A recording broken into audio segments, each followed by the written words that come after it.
სახელმწიფო უსაფრთხოების სამსახურის მიერ გავრცელებულ მასალასთან დაკავშირებით განცხადება გაკეთა რამდენიმე წუთის წინ ქართულ ოცნებაში. სალომე ქოქიაშვილი გვერდება ახლა ამ თემით პირდაპირ ეთერში. სალომე, გისმენთ, რა განცხადება გაკეთდა და რაზე გაკეთა აქცენტი? დიახ, სულ ცოტა ხნის წინ მმართველი პარტიის თავმჯდომარემ თქვა, რომ საქართველო არის სახელმწიფო, რომელიც დგას კონსტიტუციაზე და შესაბამისად ხელისუფლება არ დაუშვებს ქვეყანაში ისეთი ანტიკონსტიტუციური მოვლენების განვითარებას, რომელმაც შეიძლება ქვეყანას მოუტანოს არეულობა და ქაოსი. ირაკლი კვებახიძე ამავდროულად ამბობს იმასაც, რომ ოპოზიცია მისი თვალთახედვით არის სუსტი, თუმცა რამდენადაც უფრო სუსტდება, ასე ვთქვათ, მეორე პოლიტიკური პოლუსი, მით უფრო მეტად მატულობს პროვოკაციების შანსი და სწორედ ამ შანსის გამოყენებაზე არის საუბარი სუსის მიერ გავრცელებულ ინფორმაციაში. თუმცა მმართველი პარტიის თავმჯდომარე აქვე აქცენტს აკეთებს კიდევ ერთ მიმართულებაზე, მაგალითად იმაზე, რომ სერბული კანვასი საქართველოში მოქმედებდა USAID-ის დაფინანსებით, უпростоრად ამ ორგანიზაციას ჰქონდა მიღებული USAID-ის დაფინანსება, შესაბამისად მმართველი პარტიის თავმჯდომარე ამბობს, რომ იქნება კომუნიკაცია ამერიკელ მეგობრებთან, პარტნიორებთან, საიმისოდ, რომ ამ საკითხს მოეფინოს ნათელი და გაერკვეს თუ როგორ მოხდა ისე, რომ სწორედ ამერიკული დაფინანსება მიიღო ასეთმა ორგანიზაციამ. ჩვენ დაგჭირდება, რა თქმა უნდა, განმარტოების მიღება ამასთან დაკავშირებით, რატომ დაფინანსდა USAID-ის მიერ ასეთი ტრენინგი, რომლის პირდაპირი მიზანი იყო საქართველოში რევოლუციის მომზადება, ჯერ იყო გახსოვთ აკერმანის ტრენინგები, მერე იყო ფრანკლინის კლუბი, არაერთი სხვა აქტივობა, ექსტრემისტული ძალების სხვადასხვა სახის აქტივობები.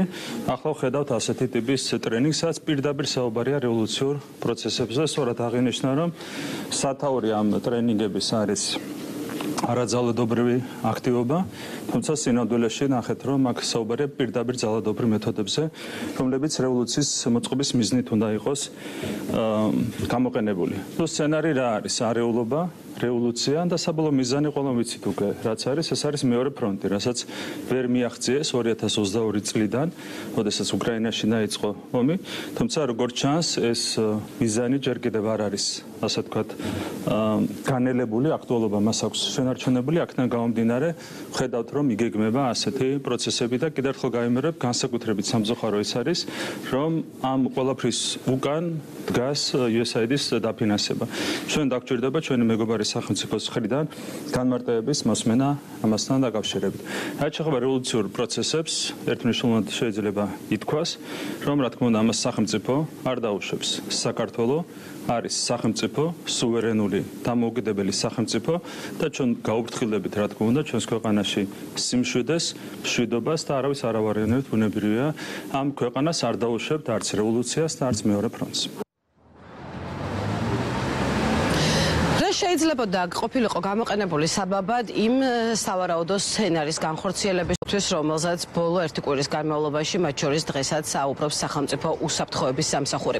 თუ გავიხსენებთ სუსის წინა პრესკონფერენციებს, მაგალითად იქ იყო დაზუსტებული ის, რომ ასეთი გადატრიალების თუ რევოლუციის გეგმებით დაკავებული ჯგუფები აპირებდნენ თავიანთი სცენარის სისრულეში მოყვანას. სუსის ინფორმაციის მიხედვით, ოქტომბრის ბოლოდან დაახლოებით ნოემბერ-დეკემბერში, ანუ იმ დროისთვის, როდესაც საქართველო ელის ევროკომისიის მიერ შეფასებას იმასთან დაკავშირებით, როგორ შეასრულა ხელმა ქვეყანამ რეკომენდაციები ევროკავშირის კანდიდატის სტატუსის მისაღებად.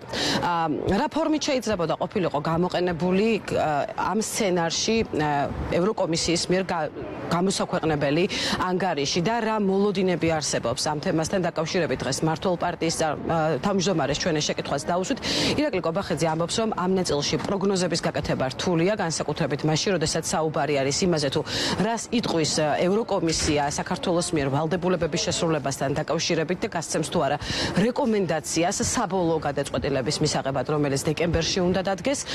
თუმცა მმართველი პარტიის თავმჯდომარე აქვე დასცენს, რომ საქართველო წინა წელსაც იმსახურებდა კანდიდატის სტატუსს, მაშინაც საქართველოსთან დაკავშირებით არ იყო სწორი გადაწყვეტილება მიღებული და ახლა ობიექტურად საქართველომ უნდა მიიღოს კანდიდატის სტატუსი, თუმცა პროგნოზების გაკეთება, როგორც უკვე გითხარით, მმართველი პარტიის თავმჯდომარის თქმით რთულია იმასთან დაკავშირებით, როგორი იქნება კომისიის საბოლოო ანგარიში.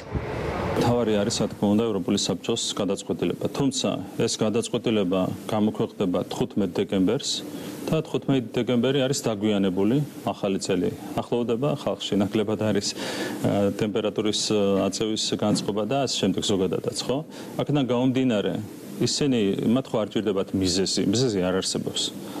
ახლა შარშანაც არ იყო არავითარი მიზეზი, ხო? DST-ის წევრ მოლდოვას მიანიჭეს კანდიდატის სტატუსი და საქართველოს დატოვეს სტატუსის გარეშე. სად იყო მიზეზი? არავითარი მიზეზი არ არსებობდა, მაგრამ საბაბი გამოიყენეს იმისათვის, რომ ეცადათ შარშან ივნისში რევოლუციის მოწყობა.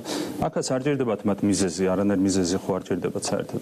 მათ ჭირდებათ საბაბი და უბრალოდ შეიძლება საბაბად გამოიყენონ ის დოკუმენტი, რომელიც როგორც ითქვა 31 ოქტომბერს გამოქვეყნება. ნუ ნახოთ, არაფრის თავი არ აქვს, არაფრის რესურსი არ აქვს, მაგრამ თავარია ჩვენ ზედმეტად არ დავიმშვიდოთ. თავი მაქსიმალური სიფრთხილე არის საჭირო, იმიტომ რომ კიდევ გაიმერო, კი არის სუსტი ეს ოპოზიცია, მაგრამ სწორედ ამ სისუსტეშია განსაკუთრებული რისკი, იმიტომ რომ სუსტი ადამიანი და სუსტი ადამიანების გაერთიანება ყველაფერზეა ნებისმიერ პროვოკაციაზეა წამსვლელი. გლობალური ომის პარტიის გავლენები ევროკავშირზე არის ძალიან სერიოზული და მარტივად შეუძლიათ იქ ასე ვთქვათ გავლენის მოხდენა იმ გადაწყვეტილებას, რომელიც მათ შორის ოქტომბერში უნდა გამოქვეყნდეს.